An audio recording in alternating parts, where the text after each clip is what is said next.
সকালে ঘুম থেকে উঠে তো আগে বাবুকে আমি ফ্রেশ করে নিয়েছি, এরপরে আম্মুর কিছু কাপড় চোপড় আমি ভিজিয়ে নিচ্ছি। আর শুক্রবার আসলে তো অনেক বেশি কাজের চাপ থাকে। Hey everyone, it's me Tania, welcome back to my new video. কি অবস্থা সবাই, কেমন আছেন? আই হোপ সবাই অনেক বেশি ভালো আছেন। অ্যান্ড আলহামদুলিল্লাহ আমরাও সবাই অনেক বেশি ভালো আছি। যাই হোক, শুরু থেকে শুরু করা যাক। সকালে তো ঘুম থেকে উঠে আগে বাবুকে রেডি করে নিয়েছি, এরপর তো আম্মুর কিছু কাপড় আমি ভিজিয়ে নিলাম। যাই হোক, ভিজানোর পরে আমি তো কিছু থালা বাসন আছে তো সেগুলো ধুয়ে নেব। এরপরে তো সকালে নাস্তাটা করব। নাস্তা করে আসলে এগুলো আর ভিডিও নেওয়া হয় নাই। সকালে ঘুম থেকে উঠে কিন্তু অনেক তোড়জোড় শুরু হয়ে যায়। ছোট বাবু থাকলে তারাই জানে। যেহেতু আম্মু অসুস্থ, এর জন্য আম্মুকে আর বেশি প্যারা দিই না, যতটুকু পারি নিজে করার চেষ্টা করি। এরপর তো আব্বু কিছু মুইঠা নিয়ে আসছে। আসলে এর আগে যেগুলো আনছিল তো সেগুলো দিয়ে তো আমাদের জ্বালানো শেষ। সামনে তো যেহেতু রমজান, তো ভাবলাম সব কাজগুলো আগে থেকেই গুছিয়ে রাখি, তাহলে রমজানে আর বেশি একটা কষ্ট হবে না। যেই বলা সেই কাজ। আব্বুকে বলাতে তো আব্বু এই তো মুঠে নিয়ে আসছে 200। তো এগুলান তো নাস্তা খাওয়ার পরে এগুলান এই তো নিয়ে আসলাম বাসার ভিতরে। এই মুঠে গুলান অনেক বেশি ভালো ছিল। এরপর তো আব্বু একটু চা বানিয়ে নিল। আর সকালে খাবারের পরে একটু চা খেলে ভালোই লাগে। তো আমি তো সব সময় খাই না, মাঝে মাঝে একটু খাই। তো আজকে কেন জানি মনে হলো যে একটু চা খাই। চা খেতে কিন্তু আমার অনেক বেশি ভালো লাগে, কিন্তু আমি খাই না বাবুর জন্য, যদি আবার বাবুর শরীরটা কষা হয়ে যায়। আর এখানে তো নামাজে যাবে, এর জন্য আমার আব্বা জানে গোসল করে নিচ্ছে।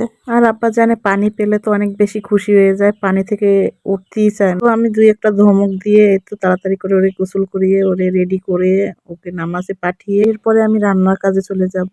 এখানে আমি গরুর মাংস রান্না করব, কিছু ফেপসাও আছে। এরপর তো আমি ভালোভাবে মশলা কষিয়ে নিলাম। মশলা কষানো হয়ে যাবার পরে আমি মাংসটা ঢেলে দেবো। আজকে তেমন কিছু রান্না করব না। আগের দিন রাত্রে আমার ঘুম হয় নাই ভালো, বাবু কান্নাকাটি করছিল। আসলে কেন কান্না করছে কিছুই বুঝতে পারলাম না। তো যাই হোক, এরপরে তো রান্না খাওয়া তো করাই লাগবে।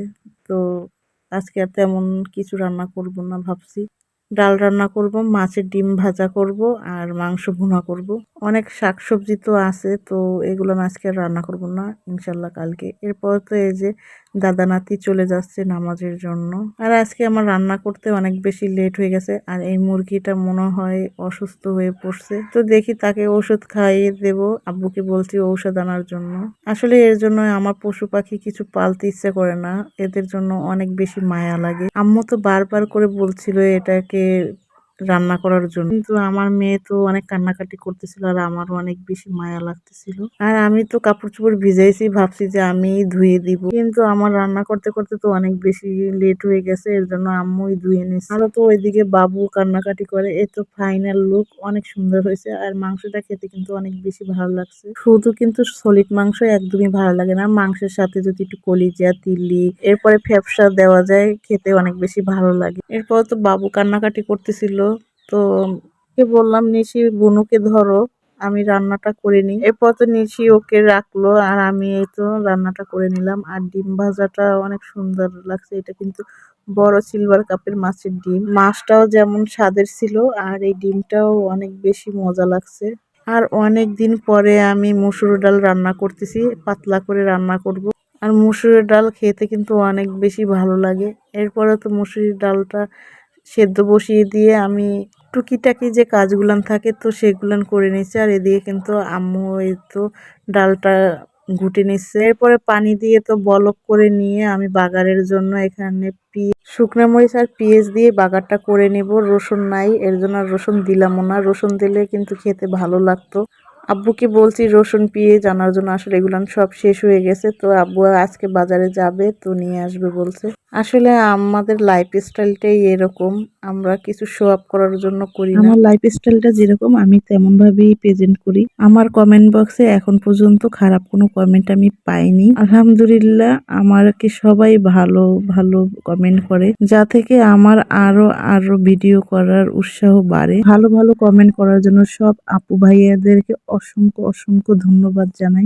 যাই হোক, এরপর তো আমার রান্না বাড়া কমপ্লিট।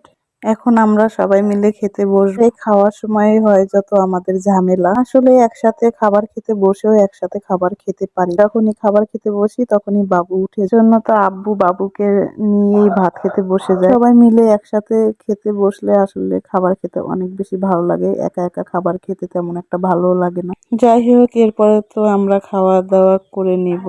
এই তো আমি সব প্লেটগুলো বেড়ে নিই, আর এই স্টিলের প্লেটে খেতেই আমাদের অনেক বেশি ভালো লাগে।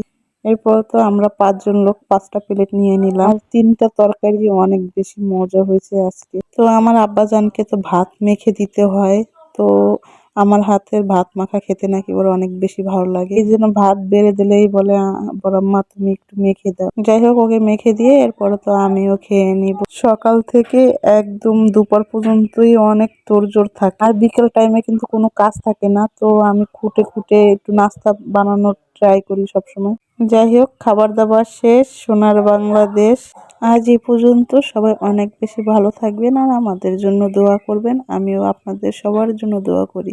দেশ ও দেশের বাহিরে যে সব ভাই ও বোনেরা আছে তাদেরকে সবাই আল্লাহ পাক অনেক অনেক বেশি ভালো রাখুক, সুস্থ রাখুক। আসসালামু আলাইকুম, আল্লাহ হাফেজ।